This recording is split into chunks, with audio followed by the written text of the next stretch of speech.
Tervetuloa Tekniikkaparkin pariin. Älykelloja on markkinoilla jos vaikka minkälaisia, mutta mitäs jos vähempikin riittäisi?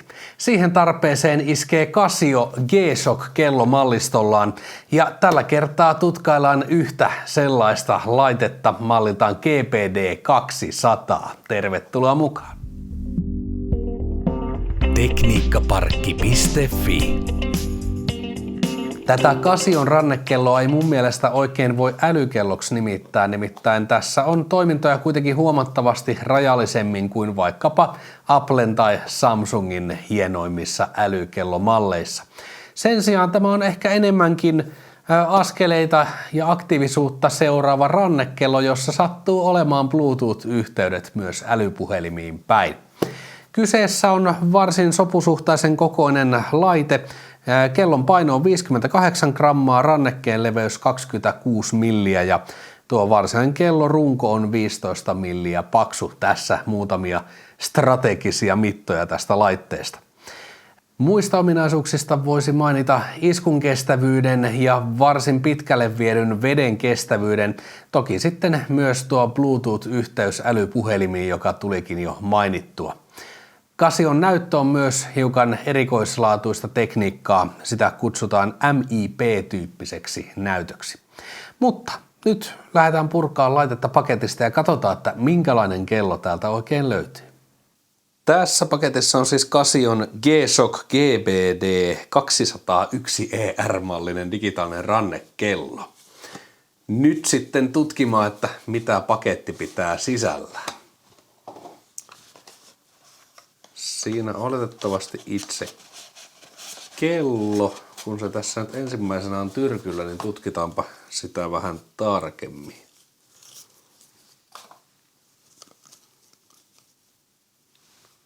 Siinä joitakin ominaisuuksia kerrottuna.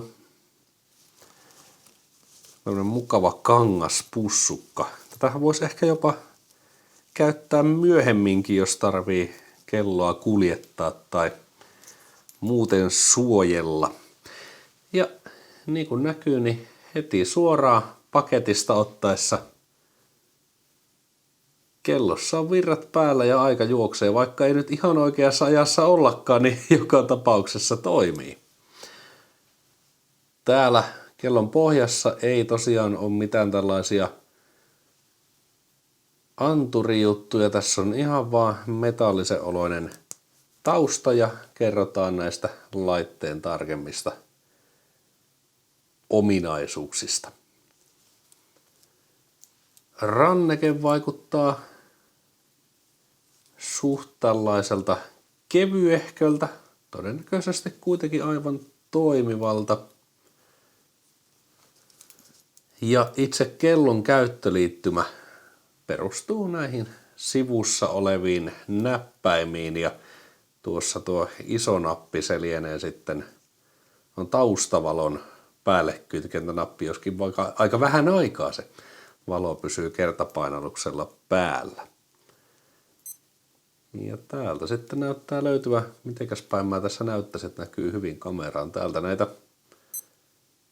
erilaisia tiloja, näyttötiloja tähän niin sanottuun alkunäyttöön löytyy. Ja täällä ilmeisesti sitten vasemman alakulman näppäimessä erilaisia toimintoja. Mutta joo, tässä ensituntumat ja nyt ainakin näin äkkiseltään katsoen täytyy sanoa, että tämä näyttö on kyllä erityisen hyvä. Vaikka tämä on tällainen niin sanottu päinvastaisten pikselien näyttö, että tausta on musta ja fontti sitten vaaleammalla, niin tämä kyllä erottuu aika hyvin. Olkoonkin, että jossain tietyssä kuvassa tämä näköjään kameralle ei näkynyt aivan täysin ongelmattomasti, mutta kuitenkin katselukulmat on varsin leveät ja se on hyvä juttu se.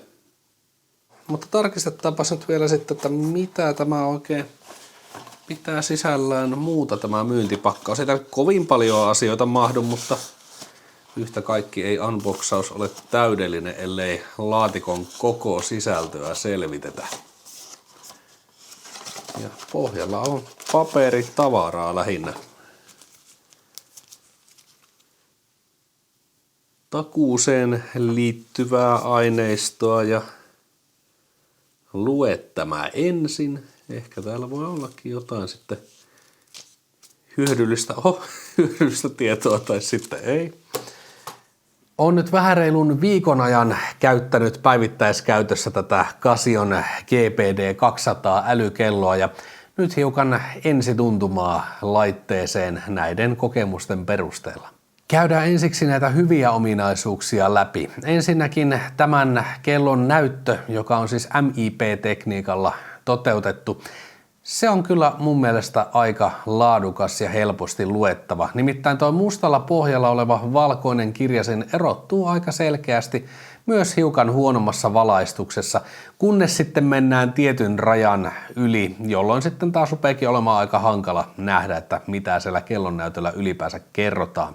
No tällaisessa tilanteessa perinteisesti tietysti näytön taustavalo asiaan on auttanut ja sellainen toki Casiosta myös löytyy, mutta sen kummallisuus on se, että taustavalon saa napinpainalluksesta päälle ja palaamaan vain maksimissaan 3 sekuntia kerrallaan ja jokainen muun näppäimen painallus myöskin sitten pimentää tuon taustavalon, eli vaikkapa nyt sitten pimeässä huoneessa herätyksen asettaminen suoraan kellon kautta on kyllä melkoisen hankalaa. Normaalissa arkisessa käytössä Casio GPD 200 tuntuu kevyeltä ja mukavalta, ei sitä juurikaan edes erityisemmin huomaa ranteessa olevaksi, vaikka päällepäin tämä näyttäisikin melko massiivisen kokoiselta. Yksi lisäseikka mukavuuden kannalta on myös se, että toisin kuin useita älykelloja, niin tätä kelloa ei tarvitse kyllä juurikaan latailla, nimittäin valmistaja lupaa tälle laitteelle jopa 2 vuoden paristokeston ja sen jälkeen tietysti batteria vaihtamalla meno jatkuu taas seuraavat 2 vuotta.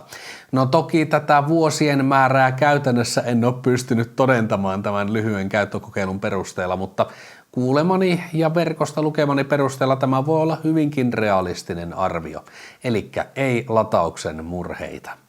Mukana tulee myös joitakin niin sanotusti kevyen sarjan älykkyyteen viittaavia toimintoja, nimittäin Bluetoothilla tämä kello pystyy yhdistämään älypuhelimeen ja sitä kautta toisaalta siirtämään sinne puhelimelle päin sun aktiivisuustietoja, kuten vaikkapa kulutettuja kaloreita ja käveltyjä askeleiden määriä, mutta sitten taas toisaalta tänne kelloon päin saa puhelimelta tulemaan erilaisia ilmoituksia puhelimen sovelluksista, joka tietysti omalla tavallaan hiukan lisää käytettävyyttä tai monipuolisuutta nyt ainakin. No, toki niitä ilmoituksia ei kaikissa tilanteissa ihan täysimittaisesti voi lukea, nimittäin teksti leikkaantuu tietyssä kohtaa sitten poikki. Myös värinähälytys tässä kellossa on mukava arjen pikku bonus. Sillä voi esimerkiksi yrittää itseään herätellä ajastetulla herätyspärinällä, jos siltä tuntuu. Jossain mainittiin, että värinähälytys ei olisi välttämättä niin voimakas, että siihen heräisi, mutta ainakin meikäläinen on omista unenlahjoistani sen sorttinen, että kyllä minä tähän kellon värinäänkin havahduin. Tämä on tietysti sitten vähän yksilökohtainen juttu. Kaikista hyvistä ominaisuuksistaan huolimatta kyllä tämä Casio GPD 200 myös saa osakseen joitakin moitteita. Käyttöliittymä on ehkä ilmeisimpiä niistä, nimittäin ensinnäkin kun pienelle näytölle yritetään saada mahtumaan paljon asioita, niin silloin helposti käy niin, että se sisältö on kovin pientä fonttikooltaan tai näiden symbolien kooltaan ja jos nyt vaikka joku esimerkki sanotaan, niin tähän vasempaan yläkulmaan tuleva puhekupla-ikoni, jonka sisällä oleva numero kertoo ilmoitusten määrästä, on todella pieni. Eli sitä kyllä pitää ihan ajatuksen kanssa katsoa, että näkee, mitä tässä ollaan kertomassa. Myöskin tekstien fonttikoko paikoitellen on aika pientä. Toinen pieni riesa päivittäisessä käytössä on se, että nämä pääasiallisena ohjausvälineenä toimivat 4 näppäintä kellon eri puolilla ovat tuntumaltaan mun mielestä aika pehmeitä ja epämääräisiä. Siellä ei ole sellaista selkeää naksahdusta, vaan tämä on vähän sellainen kumimainen tuntuma, kun näitä nappeja painelee. Siitä siis pientä miinusta. Myös Casio G-Shock GPD 200 sen ohjelmistopuolella on pientä sanomista, ainakin mun mielestä. Nimittäin tässä on tiettyjä sellaisia hassuuksia, jotka tuntuisi olevan aika helppojakin korjata, jos vaan suunnittelussa olisi päätetty toisin. Muun muassa päivämäärä esitetään aina niin sanotusti amerikkalaistyylillä, eli kuukausi ensin ja sitten vasta päivä, joka nyt tuntuu täällä meidän leveyksillä vähän kummalliselta järjestelyltä, ja sitä ei voi mistään asetuksista vaihtaa. Myöskin herätykset ovat varsin peruslaatuisia, nimittäin vaikkapa tällaista hyvin tyypillistä arkipäivän aamuisin tapahtuvaa herätystä ei pysty tänne automaattiseksi ajastamaan, vaan herätyksiä pitää sitten tuossa tilanteessa näppäillä manuaalisesti olemaan aktiivisia sopivina aamuina. Myös älypuhelinpuolen sovellustilanne Casiolla on ainakin tällä hetkellä hiukan sekava, nimittäin Android-laitteille Play-kaupasta löytyy 2 eri Casion sovellusta, joista molemmilla pystyy tätä kelloa käyttämään, mutta ei yhtä aikaa. Eli jos haluat vaihtaa sovelluksesta toiseen, niin kello pitää ensin irrottaa pariliitoksesta sen ensimmäisen sovelluksen kanssa, sitten vaihtaa toiseen sovellukseen ja tehdä tämä liitos takaisin uudelleen. Ja nämä sovellukset ovat Casio Watches, joka on tällainen yleissovellus Casion kellomallistolle. Ja sitten myöskin G-Shock-brändättynä löytyy toinen sovellus, joka vaikuttaisi mun mielestä olevan vähän enemmän kuntoilupuolen tietoihin keskittynyt. Ei siinä, molemmista on toki apua tämän kellon päivittäisessä käytössä, mutta jotenkin tuntuisi selkeämmältä, että Casio linjaisi ihan selvästi, että nyt käytätte tätä yhtä sovellusta ja sillä selvä. Onko Casio GPD 200 sitten hyvä kello vai onko se huti? No se riippuu tosi paljon siitä, että mitä kukin käyttäjä nyt sitten omassa arjessaan painottaa. Nimittäin sellaiselle käyttäjälle, joka pitää tästä aina päällä olevasta ja varsin laadukkaasta näytöstä, sellaiselle käyttäjälle tämä on oikeinkin osuva laite, varsinkin jos vielä tuo pitkä 2 vuoden käyttöaika yhdellä paristolla miellyttää.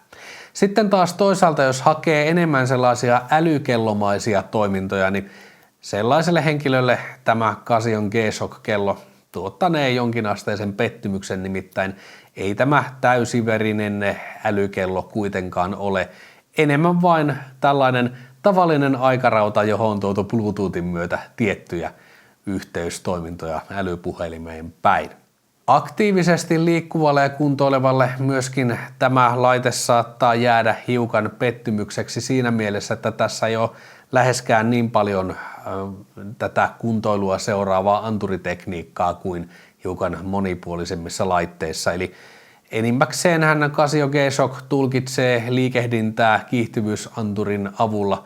Näin olen ainakin teknisistä tiedoista ymmärtänyt, joten siinä mielessä urheilukelloa kaipaava joutunee myös katsomaan muualle, mutta sitten taas tällaista arkista aktiivisuutta, omaa liikehdintäänsä seuraava henkilö voi hyvinkin saada riittävät tiedot tämän Casion kautta.